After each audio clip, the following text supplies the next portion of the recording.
Hello, everyone. Thank you for letting me spend a few minutes with you today. I do appreciate it each and every time. If you happen to be listening to the audio only, that's fine, but do us all a favor. Go to either YouTube or Rumble. Give us the like, share, subscribe, hit the notifications. All the good things that just make it easier for people to find us just like you did. I do appreciate each and every one of you. I have the opportunity to talk with people a lot, sometimes more than I really want to, because when I go somewhere, I'm usually in a bit of a rush, but I do take time, to converse with people. And I was talking to somebody the other day, and this comes up way too often, I guess.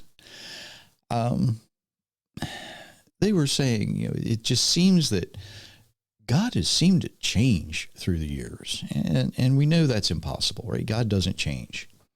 And I've learned never to miss the opportunity to take advantage of a teachable moment. So I said, well, what do you think's changed? What's he done that, makes you think he's changed? And as they were going through some things, every reason that they had was really easily rebutted because they weren't offering biblical evidence for change. They were offering traditions that we practice that make it seem like he's changed because we do things we shouldn't be doing. Or, they were picking up on legends that are associated with some biblical things. And regular listeners know I've spent a long time attempting to explain the difference between our traditions and our legends, what we practice, what we do, and what's really in the Bible. And still, just about everybody I meet seems to want to hold on to their traditions, or they want to believe the legends for some strange reason. Now, the person I was speaking with specifically asked, why would Jesus say turn the other cheek in one verse, and then later, he's turning over the tables in the temple, or he's saying, sell your coat and buy a sword? What's going on here?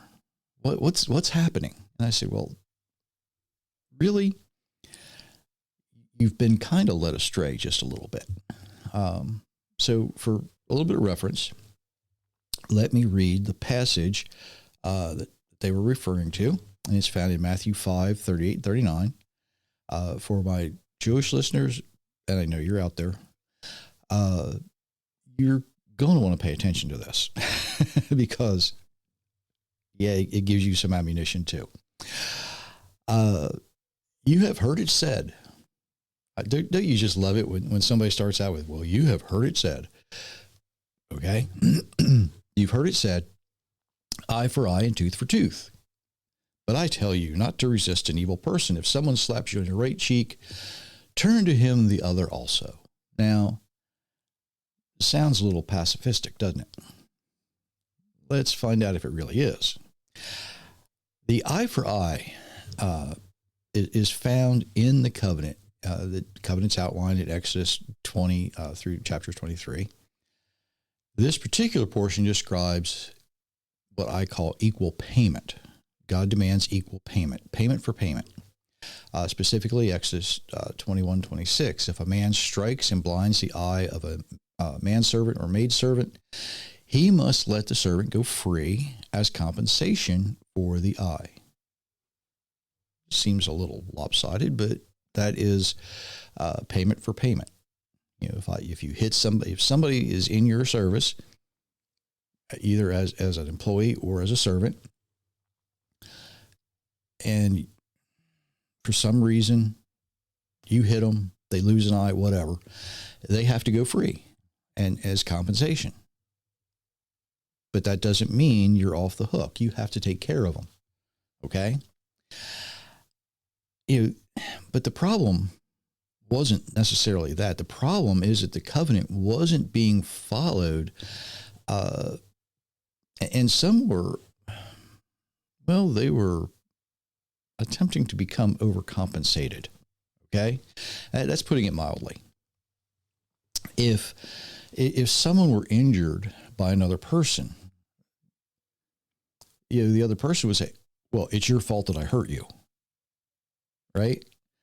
Saying, I don't have to compensate you because it was already your fault, right? You see what I'm saying? I hope, if you did something to someone, oh, it's not my fault that I did it. It's your fault that you made me do it. Okay.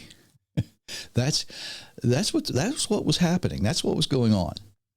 Not much has changed in 2,000 years, by the way. Don't resist an evil person isn't a pacifistic statement. It's kind of a poor translation. It basically, there's not a good way, word for word way to explain this, but it probably should have said something more like, don't have anything to do with an evil person, right? And I know it sounds almost impossible today. It really does. But it's not impossible if you're paying attention. If an evil person owns a store, don't shop there, right? Don't have anything to do with it. It doesn't matter, it doesn't matter if it's a grocery store or a convenience store. There's a, when we first moved down here, there's a convenience store, and I noticed their prices were really, really cheap. And I'm like, why are these prices so much cheaper than everybody else? And I was talking to one of the locals down here, and they said, well, the family that owns that isn't very nice. So none of the local people really go there. But they stay in business because they sell gas at a really good price. So the people who are traveling through the area see that price, and it's like, let's stop here. Right. But the people who know the owners, they don't patronize that business. Maybe, if somebody who provides a service, whether it's a handyman, plumber, electrician, whatever it is, if they don't see things the way you do, if they are mean, nasty, evil people, don't use their service. Find somebody else. See, it's not impossible. You just have to be willing to draw the line in the sand, so to speak. You see, there's nothing really in that verse that would indicate pacifism if it's used in its proper context. And it certainly doesn't mean that if evil is being forced on you, that you don't protect yourself. Because the same covenant where we find an eye for an eye is also the same covenant that makes allowances for fighting back against evil to protect the innocent, even if that innocent person might be you, right? If somebody's trying to mug you, not a good idea, right? You don't have to allow that biblically.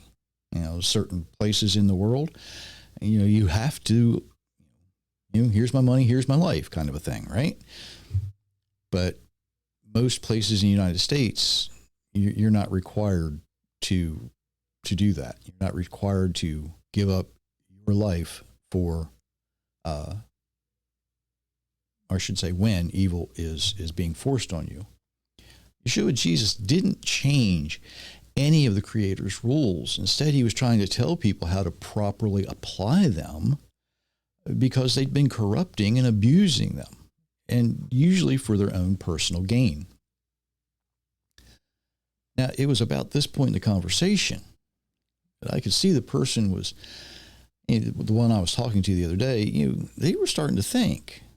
They had that, wow, I never realized that,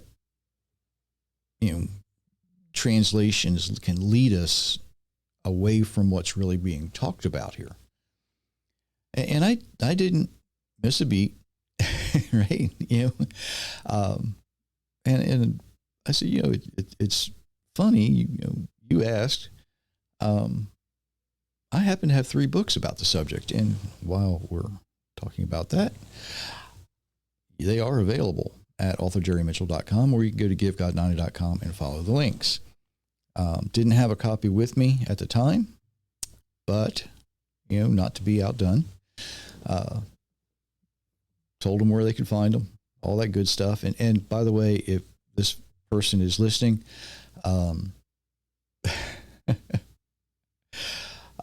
I really am. I want to thank you for giving me some ideas for this episode. When I told them I was off, they acted like they were impressed. I think don't be too impressed. Don't be too impressed. But I think what really surprised them was they had found someone who was able to give legitimate, sound biblical answers to their questions.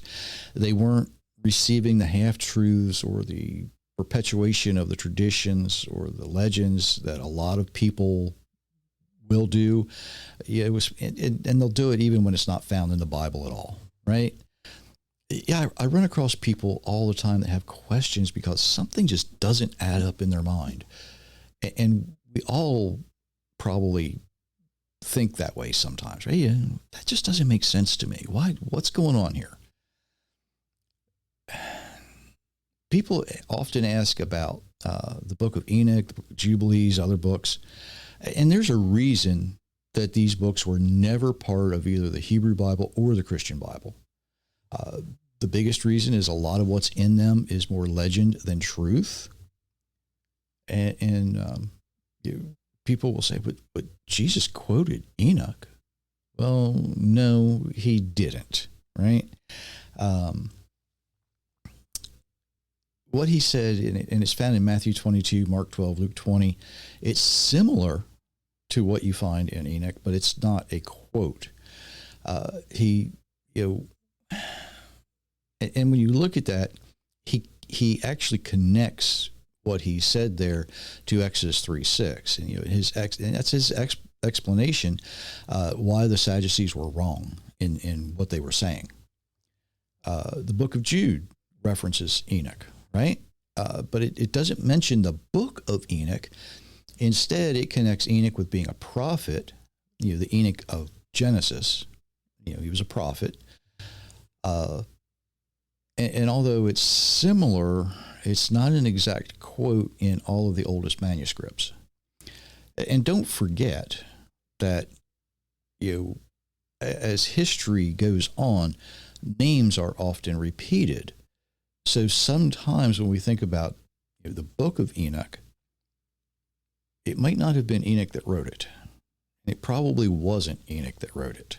If it was, then Noah would have had to have had that on the ark with him, right? So chances are Enoch had been telling people things, and it gets handed down. And whenever you get something handed down orally, most of the time it's close, but it's not always accurate to what the person originally said. Legends, and I got to be careful how I say this. Legends are very, very similar to some of the best lies. They contain just enough truth to make it plausible or believable. There's a legend that Davy Crockett killed a bear when he was only 3 years old. And I kind of doubt that happened, although there are some who claim, well, it might be possible. It might be possible. Doesn't say how he did it, but it might be possible. Didn't say how big the bear was, but it might be possible. You see how they want to hold on to these things. There's a legend that King Arthur pulled Excalibur from the stone, right? The sword that he carried. And some people swear it happened, but there's nothing in actual history that says it's anything more than just a good story. So when it comes to legends, when it comes to traditions, are you going to treat them as entertainment? Or are you going to allow them to become your truth? There's a difference. People watch movies and they think, wow, wouldn't it be neat for that to be really able to happen? There's a lot of things that the show Mythbusters did that comes from the movies that, no, we can't make this happen. It just isn't going to happen.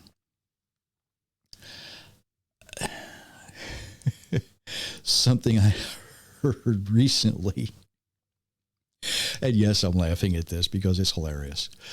There are people who claim that the United States military is creating hybrid soldiers by breeding humans to space aliens. And for me, that's just hilarious. There are people who swear it's real. There are people out there, yes, we're absolutely doing this. But you got to realize for that to happen, first of all, there needs to be space aliens, right? And secondly, they need to be of humankind, right? They can't be the little gray beings we see in the movies. Reproduction happens because you're the same kind, right? Not necessarily the same species, but the same kind. I've gone over this several times. Dogs and cats cannot interbreed. You know, cats and lions and tigers can breed. Wolves and coyotes can breed. Coyotes and domestic dogs can breed. But you're not going to see, what's the most outrageous thing I can think of? A kangaroo is never going to breed with a monkey. You don't get these high jumping monkeys. Well, you do get high jumping monkeys, kind of, but they're not a crossbreed between kangaroos and monkeys. But you get what I'm saying, right? It just can't happen. But there are politicians, when it comes back to the space alien thing, there's politicians out there alluding to this. And it does make a good distraction, but it's only a legend. It's only a legend. It can't happen. You got to make a lot of assumptions to believe that. And if you're that gullible, I got some oceanfront property in Arizona I'll be happy to sell you. Right? And by the way, it's, not far from the Grand Canyon. Just saying. If you're interested. Don't call me about that, please.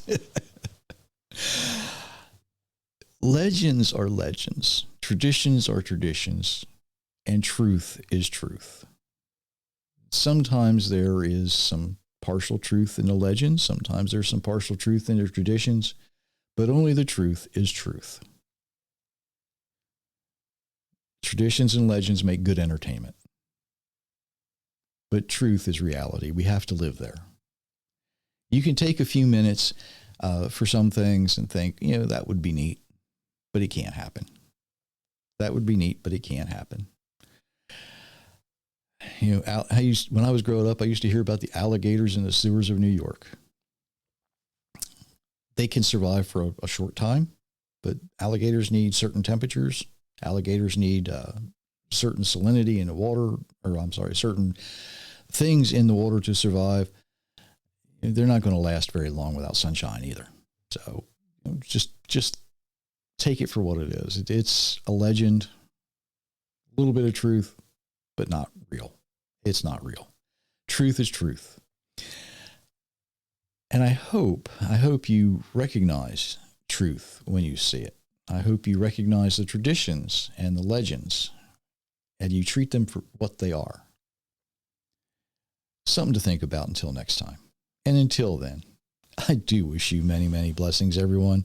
And I hope you enjoyed knowing the difference between what's truth, what's legend, what's tradition, and you opt for truth. Many, many blessings, everyone.